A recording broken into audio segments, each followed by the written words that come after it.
नमस्कार दोस्तों। आप देख रहे हैं साल 2025 की सबसे बड़ी मार्केट रिपोर्ट। एक साल में सेंसेक्स ने दिया 9% रिटर्न, लेकिन स्मॉल कैप निवेशकों को लगा झटका। ये वो साल है जब भारतीय स्टॉक मार्केट ने सबको सबक भी दिया और सिखाया भी। बड़े स्टॉक्स में स्थिर रिटर्न और छोटे स्टॉक्स में बड़ा झटका। आज की रिपोर्ट में पूरा एनालिसिस पेश करते हैं। कौन विजेता रहा, कौन हारा और 2026 में आपको किस चाल से सावधान रहना है। सबसे पहले बात सेंसेक्स और निफ्टी की करें तो ये साल लार्ज कैप निवेशकों के लिए ठीक ठाक से थोड़ा बेहतर रहा। एनएसई का निफ्टी 50 इंडेक्स इस साल 2497 अंक यानी करीब 10.56% ऊपर चढ़कर 24 दिसंबर को 26,142 अंक पर बंद हुआ।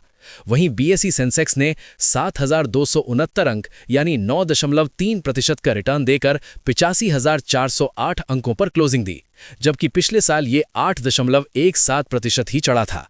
मतलब साफ है, 2025 में शेयर बाजार की बड़ी कंपनियों ने स्थिर लेकिन सीमित रिटर्न दिया। कोई धमाका नहीं हुआ, लेकिन मिड और स्मॉल कैप को बहुत भारी दबाव झेलना पड़ा।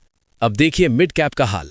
निफ्टी मिड कैप 50 सिर्फ 8.15% बढ़ा और बीएसई मिड कैप इंडेक्स महज 0.78% ऊपर रह गया।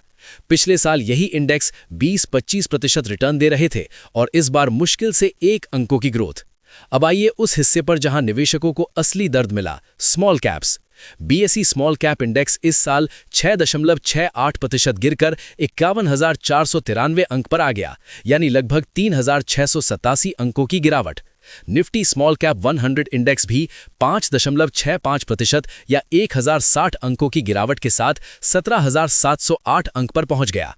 अब सोचिए, पिछले साल दोनों इंडेक्स 25% से ज्यादा चढ़े थे और इस साल पूरा ट्रेंड उलट गया। यही बताता है कि मार्केट में रिटर्न की स्पीड कम और वॉलेटिलिटी की चाल ज्यादा रही। अब नजर डालते हैं भारतीय बाजार की ताकत एनएसई के आंकड़ों पर।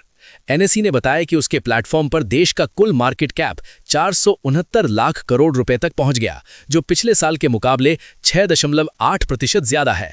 अगर इसे जीडीपी से जोड़ा जाए तो भारत का मार्केट कैप अपने सकल घरेलू उत्पाद का 136% हो गया है, यानी कैपिटल मार्केट अब भारत की ग्रोथ का बड़ा इंजन बन चुका है।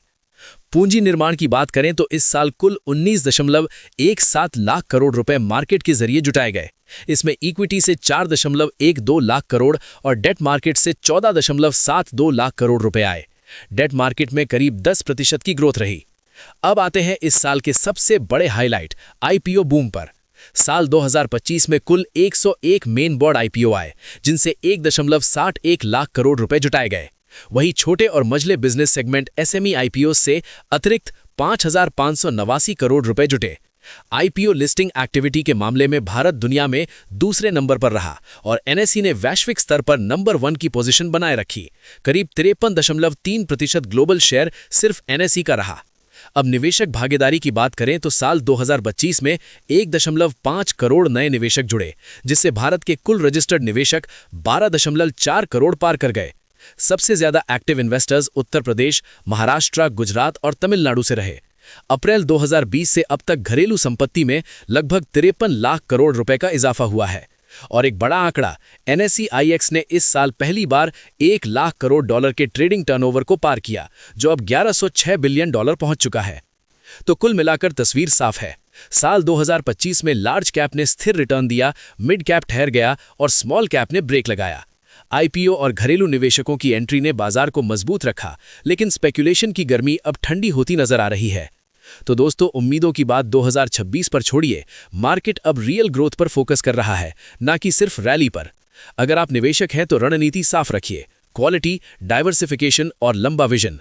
वीडियो पसंद आया हो तो लाइक कीजिए, कमेंट में बताइए कि आपकी 2025 की इन्वेस्टमेंट पर कैसी रिटर्न रही और नई शुरुआत के लिए कौन सा सेक्टर आपको सबसे पावरफुल लगता है।